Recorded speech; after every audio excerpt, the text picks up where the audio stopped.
لیکن آج جب حالات امام زمانہ پڑھا، انشاءاللہ ماہ رمضان کی مجلسوں میں کوشش کروں گا کہ حالات امام زمانہ بھی پڑھو، وہ پورے 30 دن میں ایک اشرا حالات امام زمانہ پہ بھی پڑھوں گا انشاءاللہ۔ تو وہ نماز جو وہاں پہ ہے وہ ایاک نعبد و ایاک نستعین والی نماز ہے۔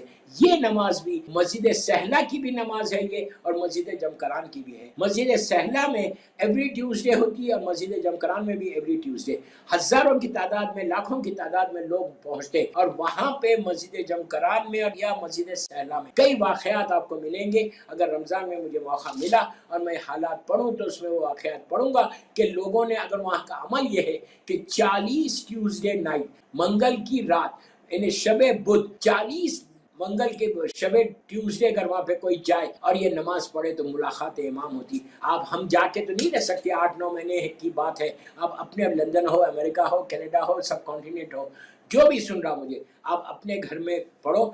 یہ نماز 3 چیزوں کے لیے تو ڈیفینیٹلی کام آنے والی ہے۔ ویسے ہر دعا میں پوری ہوتی۔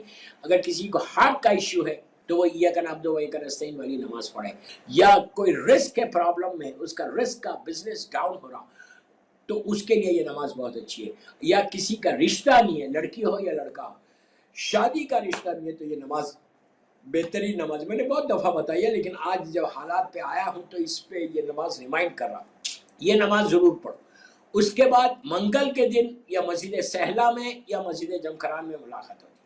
جمعے کے دن بیت المقدس، جو اسرائیل میں ہے، بیت المقدس ہمارا پہلا قبلہ، پہلی مسجد جو وہاں تھی، وہاں پہ ملاقات۔ یہ کئی اور آخری علماء نے بتایا کہ روز عرفہ، حج کا پہلا دن، فرسٹ ڈے آف دی حج، روز عرفہ، اگر کوئی حج پہ جائے اور اس نیت کے ساتھ جائے کہ میں مولا آپ سے ملاقات کروں، تو میدان عرفہ میں کئی واقعات آپ کو ملیں گے کہ میدان عرفہ میں امام نے لوگوں سے، چاہنے والوں سے ملاقات کی۔ ایک اور آخری بات بول دیتا حج کے سلسلے میں کہ امام سے ملاقات کرنے کے لیے، ایک دفعہ ماشاءاللہ اللہ جن کو حج نصیب نہیں ہوا ان کو جلد سے جلد حج نصیب کرے، جب حج جو ختم ہوتا وہ 12 ذیلحج کو ختم ہو جاتا، 12 ذیلحج کو حج ختم ہوتا، تو اس کے بعد بھی زائرین ٹھہرتے، کئی دن ٹھہرتے۔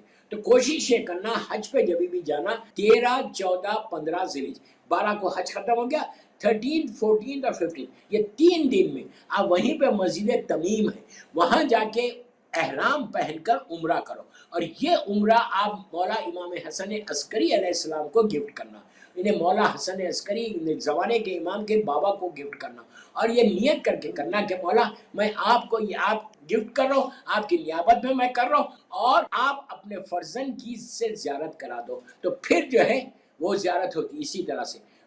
ملاقات کی جگہیں میں بتا رہا ہوں کہ کہاں کہاں آپ سے امام سے ملاقات ہو سکتی، یہ 4-5 چیزیں۔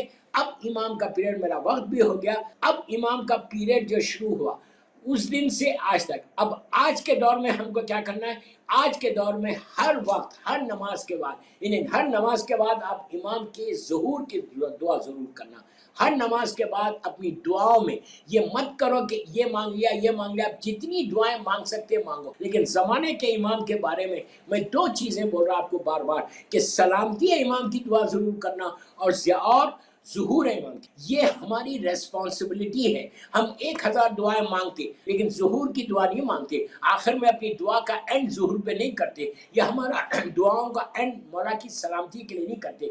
بہتر یہ ہے کہ پہلے امام کی سلامتی کی دعا مانگو، جس کی وجہ سے تمہاری سلامتی رہے گی، تمہاری ہر چیز کی سلامتی رہے گی، تمہاری صحت کی سلامتی ہے، تمہارے رزق کی سلامتی ہے، تمہاری ہر چیز کی سلامتی ہے۔ پہلے سلامتی کے امام کی دعا کرنا کہ اللہ تو اپنی آخری حجت کو، اپنی رحمت کو، اپنی نعمت کو، اپنی برکت کو سلامت رکھنا۔ اس کے بعد آخری میں اپنی 1000 دعائیں بیچ میں مانگو، آخر میں یہ دعا کرنا کہ پروردگار تم اپنی آخری حجت کے ظہور میں تاجیل فرما۔ یہ دعا ہر شیعہ کی ذمہ داری ہے غیبت امام میں۔ بس میرے آخری جملے میں آخری حصے پہ آ گیا، ہر شیعہ کی ذمہ داری ہے کہ اپنے امام کی سلامتی کی دعا اور امام کے ظہور کی دعا جتنی ہو سکے کوشش کرو کہ ظہور امام کی دعا کرو۔ بس آخری بات بول کے جشن کو ختم کرتا کہ زیارت آل یاسین کم از کم شعبان میں 1 مرتبہ پڑھ لو، 1 مرتبہ، جسٹ ونس، اس سے زیادہ نہیں بولتا۔ روز پڑھو گے تو بہت اچھا ہے، لیکن ایٹ لیسٹ 1 دفعہ شعبان میں یہ زیارت آل یاسین پڑھو۔ یہ مولا کی موسٹ ریکمنڈڈ زیارت ہے. اس سے زیادہ ریکمنڈڈ زیارت یہ ہائر اوکلٹیشن میں زیارت آل یاسین. آپ پڑھ کے دیکھنا کہ کیسا کرشمہ ہوتا ہے اس کے ساتھ. بس دوستو